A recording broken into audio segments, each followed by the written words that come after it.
Angka stunting di Sumatera Selatan masih menjadi perhatian serius, sebab sebanyak 6.092 balita tercatat mengalami stunting per Oktober 2024. Program Makan Bergizi Gratis (MBG) diharapkan menjadi solusi guna menekan angka stunting.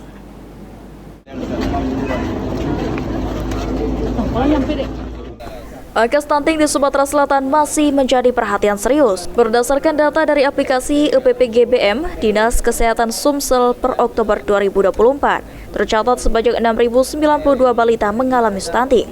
Meskipun telah ada upaya untuk menurunkan prevalensi stunting secara nasional, padahal kasus stunting sempat turun signifikan di tahun 2022 dari 24,8% pada tahun 2021 menjadi 18,6% di tahun 2022.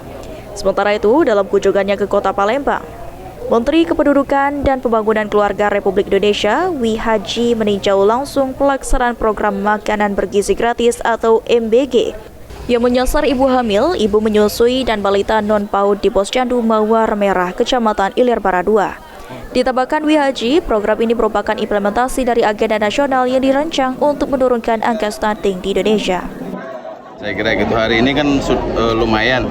Di Sumsel dulu sekitar 18, sekarang saya nggak tahu persis, tapi kira-kira begini. Prinsipnya salah satu fungsi MBG ibu hamil, ibu menyusui balita ini salah satunya untuk mencegah supaya tidak terjadi stunting. Maka penyebab stunting itu dari 1000 hari pertama kehidupan, mulai dari ibu hamil sampai baduta.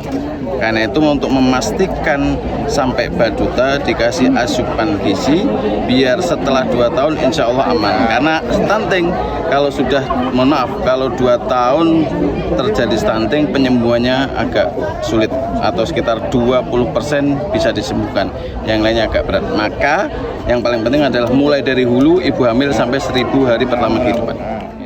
Sementara itu, makanan bergizi gratis yang dibagikan untuk ibu hamil, ibu menyusui, dan balita non-PAUD untuk satu porsi sebesar Rp10.000. Lutfi